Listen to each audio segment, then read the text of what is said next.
How much does China's opening up matter to you? Well, a lot. Because in trade alone, last year China accounted for 14% of global exports and 10% of global imports, and there is more to come. A resolution adopted during a major meeting of the Communist Party of China has put opening up as a quote-unquote defining feature of Chinese modernization. The resolution of the third plenum of the 20th CPC Central Committee on further deepening reform comprehensively to advance Chinese modernization was adopted. Will China make it easier for foreign businesses to operate here? With China's foreign trade reaching new heights in the first half of this year, what does it mean to the world? Welcome to this special edition of The Point on the third plenum. I'm pleased to be joined from Hong Kong by Li Cheng, founding director of the Center on Contemporary China and the World, or CCCW, at the University of Hong Kong. He was the former director of Brookings Institution's John L. Thornton China Center. From Colombo, Sri Lanka, by Yasiru Rana Raja, director of Brazil Belt and Road Initiative Sri Lanka. From Pretoria, South Africa, by Gerd Johannes Grobler, former senior diplomat and ambassador of South Africa. From Wiesbaden, Germany, by Michael Borschmann, former Director General of the International Affairs Department of the state of Hessen. And last but not least, from Stockholm, Sweden, by Hussein Askari, Vice President of the Belt and Road Institute in Sweden, also Distinguished Research Fellow at Guangdong Institute of International Strategies. Gentlemen, welcome to The Point. First, let's take a look at the communique, the summary of the resolution that was issued after the meeting. It says reform is the most frequently mentioned word. It says that China will steadily expand institutional opening up. And I will go to Mr. Li for your take. What is the biggest takeaway for you at this very crucial meeting? Well, it's reaffirmed China's commitment and the confidence and determination to remain as reform-minded and the openness to the international community. And most importantly, it's a layout, the blueprint for Chinese-style modernization. It's not a Western-style modernization. China will pay more attention to green development, to the common prosperity, and to reduce the economic disparity. And most importantly, China will put more emphasis on innovation, especially technological innovation. So a lot of discussion about the education, about the research, about self-reliance in the technological catch up at the time that the Western countries wanted to decouple with China. So this is very, very important. You will see that the Chinese government will allocate more resources, human resources, and the talent to make that happen. This is a very strong message.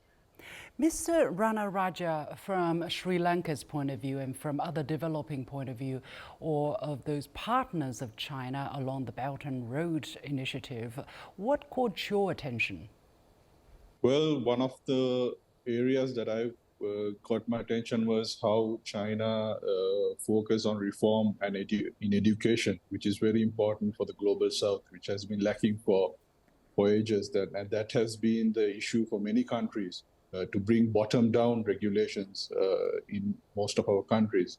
So a few months ago, I went to Jiangxi, Yichun city of China, and I saw how bottom-up level of regulations are formulated, and how top-down and bottom-up regulation methods are equally used in Chinese policymaking. So I believe education is one of the main important pivotal assets that Chinese modernization and opening up will give to the regional countries. That's the main thing that got into my mind. Mr. Grobler, from the South African point of view and also from a diplomat's background, what have you noticed that is significant about this very important meeting? Education, of course, was given strategic importance, one of the first factors mentioned. But for you, what was the big takeaway? We regard the outcome as very positive, very constructive. The plenum was indeed a proof, a further proof that reform has always proved to be necessary for China to make progress in its economic and social development since it was initiated in the 70s. But let me, for the sake of time, say one of the most important issues that I lifted out as a diplomat out of the communique is the issue of pursuing a major country diplomacy, with describing opening up as a defining feature of Chinese modernization. Right. That really struck us, because this leads to so many other positive, constructive issues in terms of trade, investment, that the world and South Africa and Africa are looking forward. So that to me, and of course the very strong focus of foreign policy on peace and development. And China is really a leader in the world in this regard.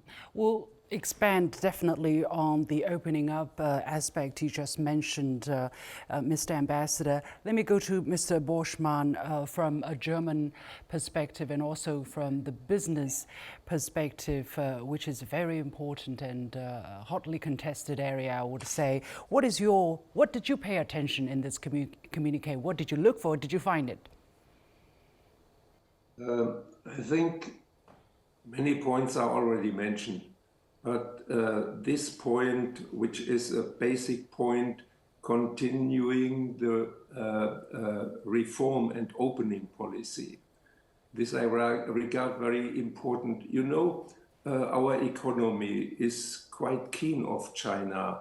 Our economy in Germany would be much weaker without that win-win cooperation with China. So, but sometimes you hear they even want more opening up and even a stronger market access. And I guess this is written down in the communique. And besides, as a generalist, we can say since the starting of the reform and opening policy, China developed from an extended working bench to a high-tech country, a leading country perhaps in electro vehicles. Yes, and so this was a path of success, of great success. You don't find such kind of paths at any place in the world. And so it is decisive that they say we continue on this path, which is described in China as socialism with Chinese characteristics. Mr. Askari, observing from your point of view, you have written extensively about extending Belt and Road opportunities to other parts of the world. What opportunities do you see here in the new phase of deepening reform? Yeah, I think, first of all, I think what this communique of the third plenum represents is like a classroom example of how China's reform and opening up policy has been an evolutionary process. China is not developing in a linear way. China is developing in a non-linear way. So the China of today is not the China of 10 years ago or 15 or 20 years ago. So China is achieving, jumps in its development. And this is, of course, as the communique says, this represents a great opportunity. For example, that China is now becoming one of the largest or the super large market that it is. It represents big opportunities for many other nations. The issue is, for example, in the communique mentions the fact that, China will pursue the high quality Belt and Road Initiative and cooperation through that.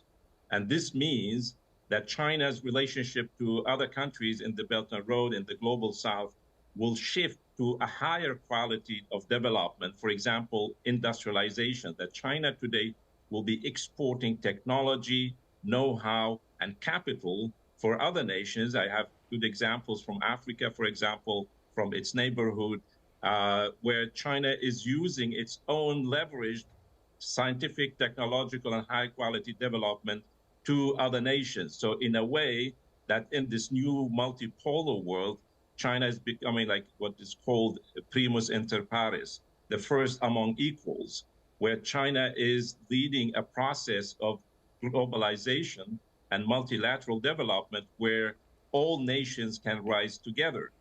Well, let's talk about the opportunities in terms of trading. For instance, during the press conference on Friday, after the meeting concluded, a senior Chinese official said that China wishes to translate its vast market into a significant opportunities to the world. However, if you look at some of the trade numbers, and I want to go to Mr. Lee for this question, in Western countries, especially if you look at some of the trading numbers, you'll see that China is even increasing further its trade surplus with some of its major trading partners. In June, for instance, China's export value grew by 9% year on year, and the monthly surplus reached 99 billion US dollars, the highest since records began in 1980. Mr. Lee, how will China go about balancing its trade relations with other countries, and what will reforms look like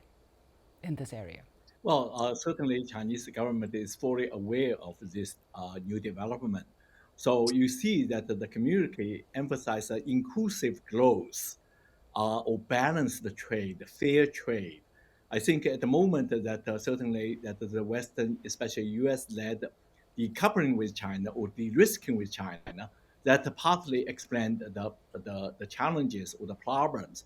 But also, as you know, that China in the past few years has also organized the import, conferences in Shanghai.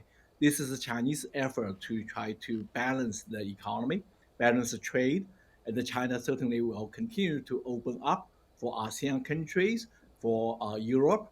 Now, it's in terms of U.S., of course, there's some political restraints and the deglobalization effort on the part of the U.S. in the name of decoupling, de-risking, relocation, and etc. This is actually will only hurt the U.S., will only hurt the U.S. economy, and the inflation will continue to grow. I think that China wants to make a point that China is still willing to cooperate with the United States, no matter which leader will be the White House after election. So I think that Chinese leadership, this communique, continue to emphasize openness and continue to emphasize the positive role of globalization and also regional integration, particularly regarding China's neighboring country.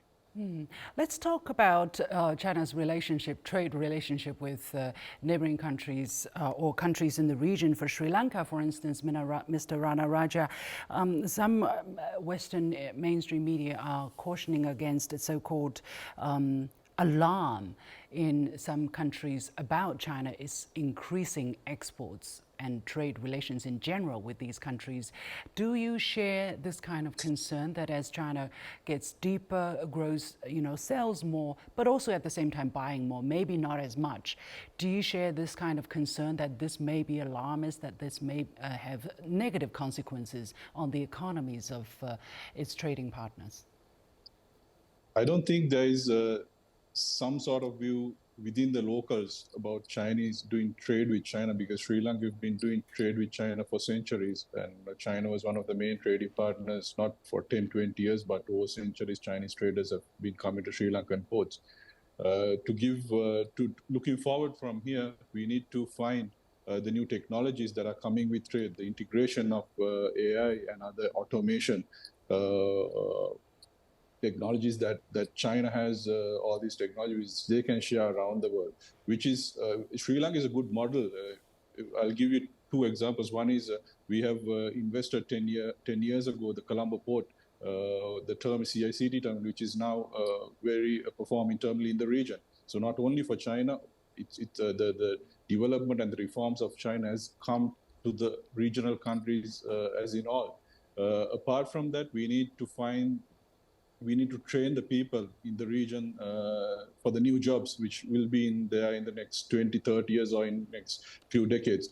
So to do that, as I mentioned before, education is very important. To give you another example, a few days ago, we have signed with China an educational cooperation program to develop a digital transformation general education project in Sri Lanka. The first phase of it will have around 900 classrooms in 500 schools around Sri Lanka. So these form of ground level developments we have been seeing in Sri Lanka, which the results will come in the future for this. So I believe these new jobs are the areas that Sri Lanka and the regional countries are focusing on. Let's look at more specifically opportunities for Belt and Road countries. For South Africa, for instance, Mr. Grobler, China's trade with countries participating in the BRI rose 7% in the first 6 months of this year. And a senior official said the day after the meeting concluded that China will enhance unilateral opening up to the least developed countries. What new opportunities do you see in this between China and four countries, either South Africa or other underdeveloped countries in Africa? In fact, I said that Africa was very happy with the outcome of the plenary because the opening up certainly provides many, many opportunities. And so African leaders have hailed China's modernization, the process, as an inspiration for African countries, and many are actually copying the process, the model that China is following. But if one looks at the trade relations between Africa and many developing countries, there is a huge expectation to further deepen trade and investment. And one of the positive things that China has been doing is to open up to facilitate African exports, not only from Africa, but from many developing countries in agriculture, for instance. In agricultural sector, China is opening up to these countries. So that's why the whole reform, the whole opening up concept is so important to Africa and to the developing world. Let's take a closer look at foreign investment into China. We're not just talking about trade, we're moving on to foreign investment. And the latest number are that China saw nearly 27,000 new foreign invested enterprises established in the first half of this year, and that's a 14% increase year on year. So that looks very, very good. But at the same time, the actual use of foreign direct investment dropped by nearly 30%. That is against the background of an 18% decline globally last year. So overall, foreign direct investment is not doing well, but China also did not well in that part. Mr. Boschmann, let me go to you for this question. Can we expect measures to address this decline? How do you look at this decline of 30% against the global backdrop of 18%? Can China continue to offer incentives and opportunities for investors from Europe, from Germany, for instance? In my mind is that the big German players like BMW, BASF, or Volkswagen, they are all investing more and more in China. They put their future to China.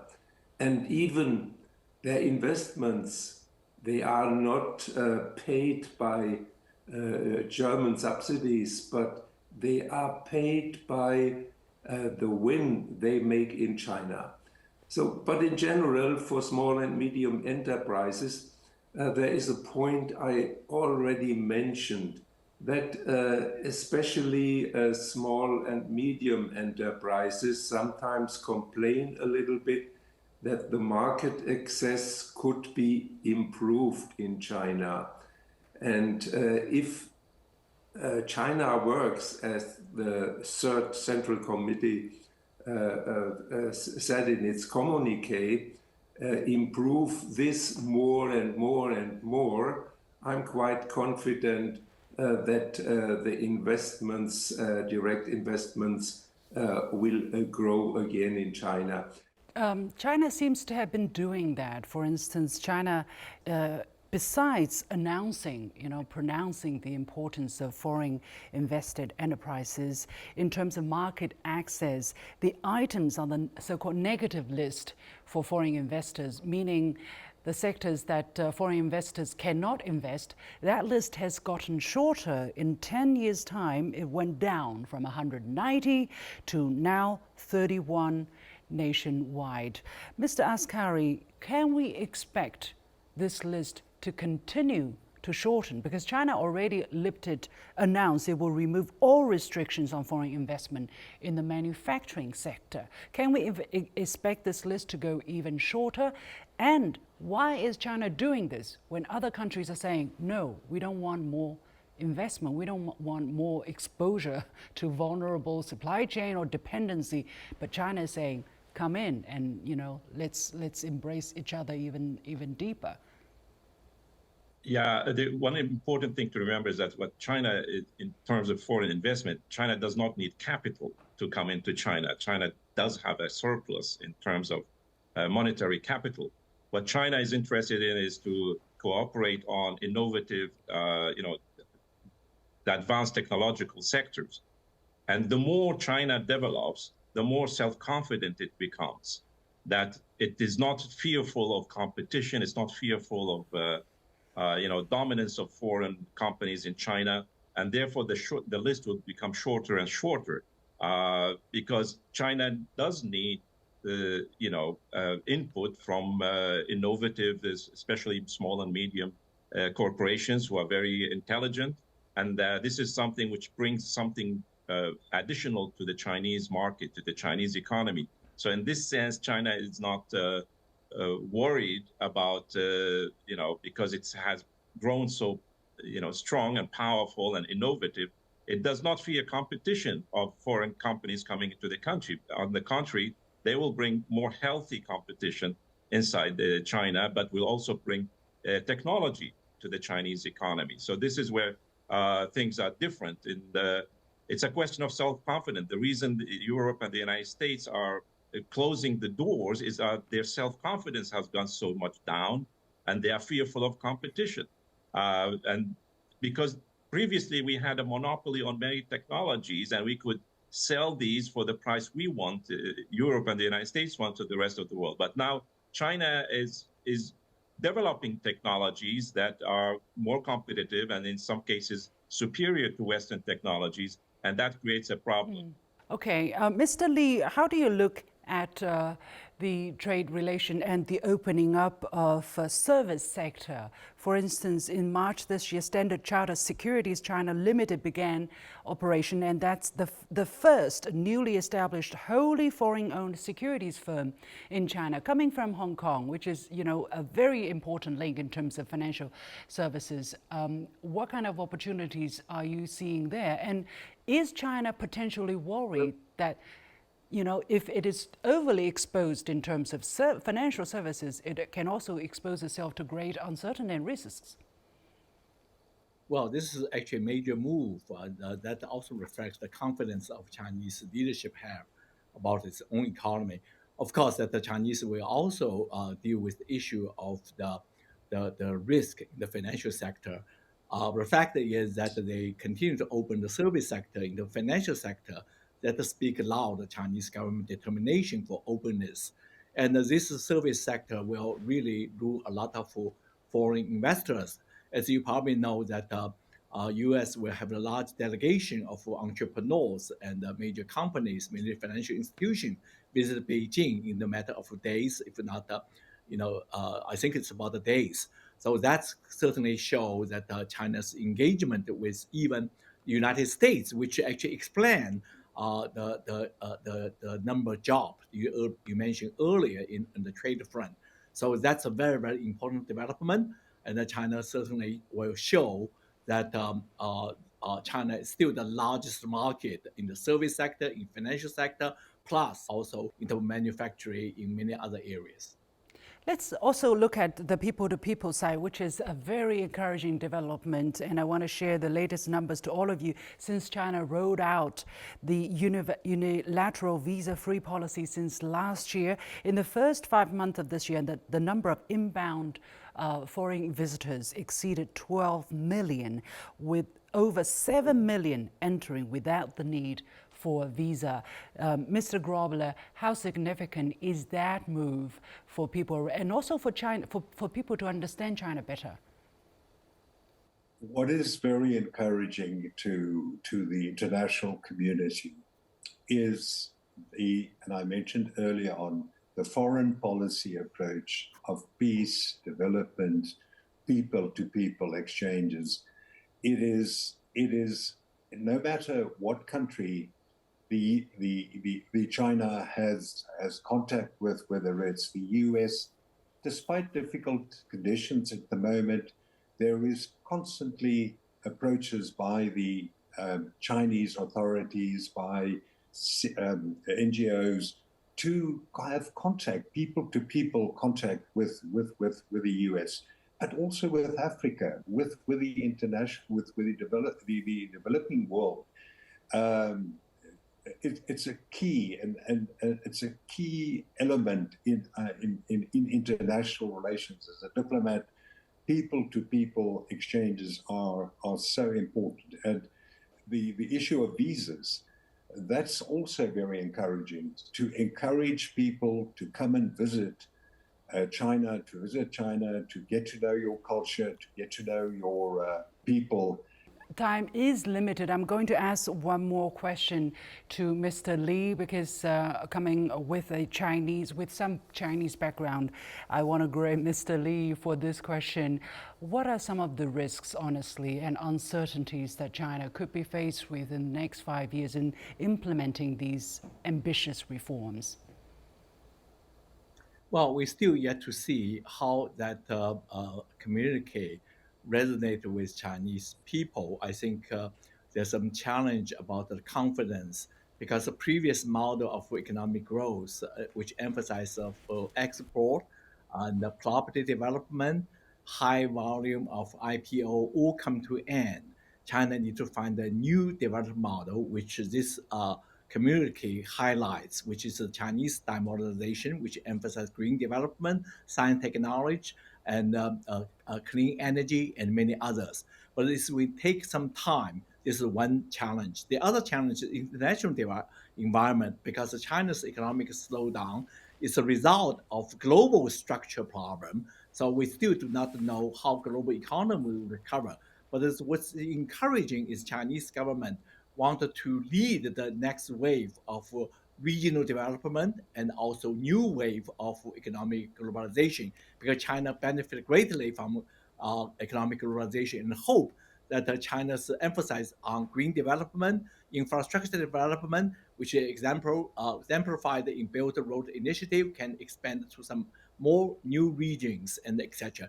And hope that the U.S. and the China economic relation and the China and the Europe economic relation will return to normalcy. So I think this is certainly it's much easier to say than done. I think how to see the Western world react to China's development.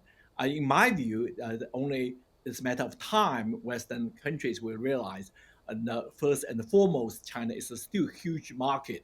I think it's better to work with China rather than create this kind of blocks and the two systems. This will not go far, will not be the interest of the Western world. All right, we have to leave it there. Many thanks to my guest, Professor Li Cheng, founding director of the Center on Contemporary China and the World, CCCW, at the University of Hong Kong. Yasiru Ranaraja, Director of Bristol Belt and Road Initiative Sri Lanka, Gerd Johannes Grobler, former senior diplomat and ambassador of South Africa, Michael Borschmann, former Director General of the International Affairs Department of the State of Hessen, Germany, Hussein Askari, Vice President of the Belt and Road Institute in Sweden, also Distinguished Research Fellow at Guangdong Institute of International Strategies. With that, we come to the end of this special edition of The Point with me, Liu Xin. As always, you can follow me on Facebook and X using the handle Liu Xin in Beijing. On behalf of the whole team, thank you for watching. You've got the point.